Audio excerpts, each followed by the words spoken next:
Hi everyone, I'm Irene. Welcome to my channel, Perpetually Paperback. Today I'm going to be doing a review of Celeste Ng's Little Fires Everywhere.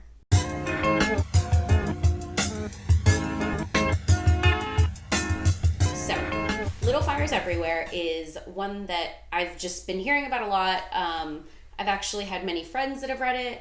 I kind of got a little bit more excited about it when Cindy at Read with Cindy announced her Asian readathon. This was the one that they were doing as a buddy read, and also they're going to be talking about the Hulu show, so definitely check those out on their channel, or on her channel, where they're talking about that. For me, this was a 3.5-star book. I liked it. I enjoyed it. I didn't have any real issues with it necessarily.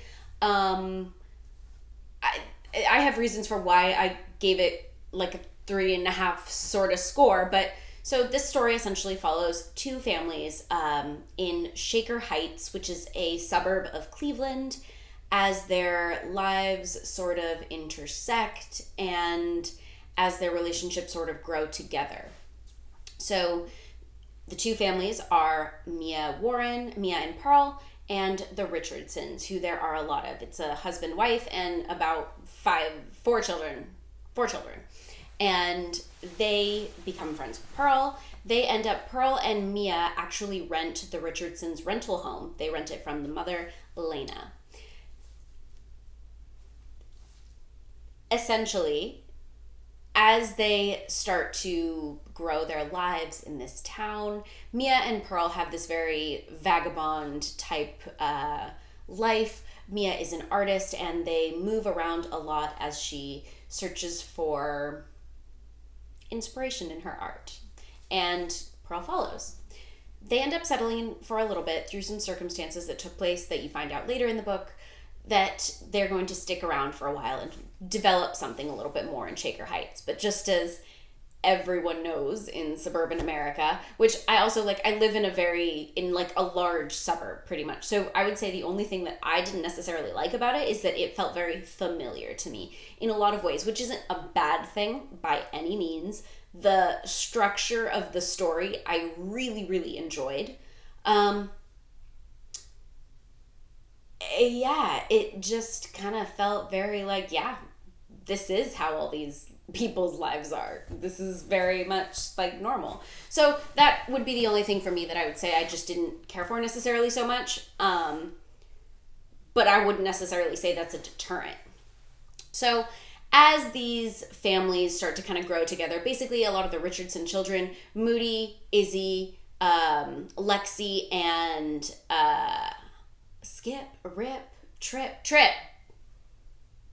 Yeah, something like that. So they end up all becoming friends with Pearl, and she sort of integrates herself into their family as they're in this town, kind of in school, and things are happening in their lives. And basically there ends up being this situation that sort of takes place in the town that really rallies the entire town, and it creates a situation where there's a lot of polarizing emotions and ideas.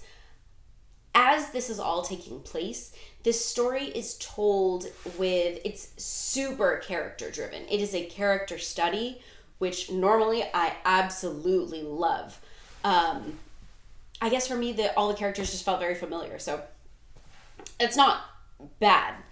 But yeah, so it is a huge character study. As you are reading the book, you get different perspectives. So for example, the story it begins with the end of the book, and these little fires everywhere being put out. And then as it's told, you kind of are transported back into what led up to these circumstances.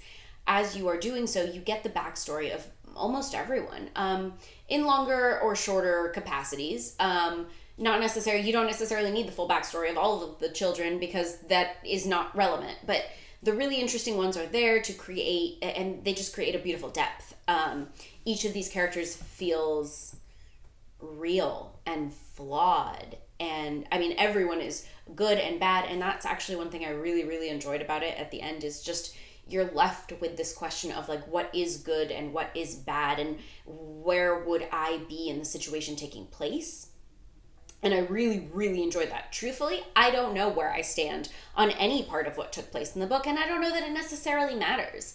It's not the question, I suppose, but the feeling that it evoked of where do I stand in this created for a really enjoyable reading experience.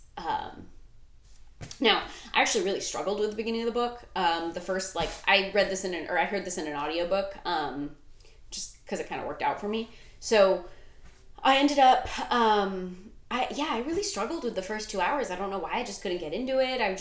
It felt so familiar in the suburban aspect. Shaker Heights is this almost like Stepford community of perfectionism, almost, of privilege, and just privilege over privilege that created this cone of circumstances that lead people to justify their actions in ways that aren't or may not necessarily be the best. But like I said, I live in a place that is exactly like that, and I see it every day, and I find it baffling. Easily I can say I identified most with Izzy, just viewing things as things are just wrong, and you're just there and they're happening, and it's just a matter of how are these things really happening? But they do, because I live them.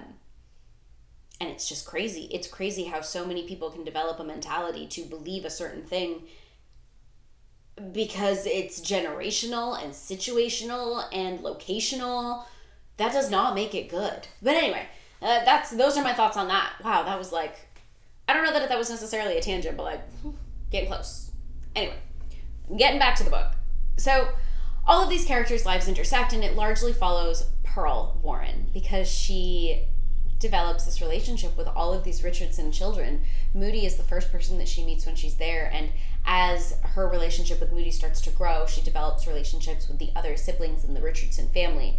Trip being the older brother, Lexi being the older sister, and Izzy, even to a point, being the youngest sister, who's also kind of ostracized from the family. The family structure and dynamic I thought was actually really nice. And it wasn't necessarily always the easiest to read, but it felt, this whole book just felt real. I mean, just the flaws that she created in the characters. And I don't know that any character was necessarily good or bad. I think that they were all acting under their own best intentions to a point. And that's horrifying. Maybe this was a horror novel. Whatever it was good. I think this is one that a lot of people would enjoy. There wasn't necessarily any situation that would be particularly, I guess there was something that was a little bit triggering, but I didn't find it to be a particularly difficult or difficult emotional read. I didn't feel like it particularly dragged on. Maybe certain stories a little bit more, but I would say that it almost felt like a little bit of short stories sort of put together about their lives that created this snapshot at the end. And with photography being something in this book, as Mia is a photographer, I thought that was actually really beautiful.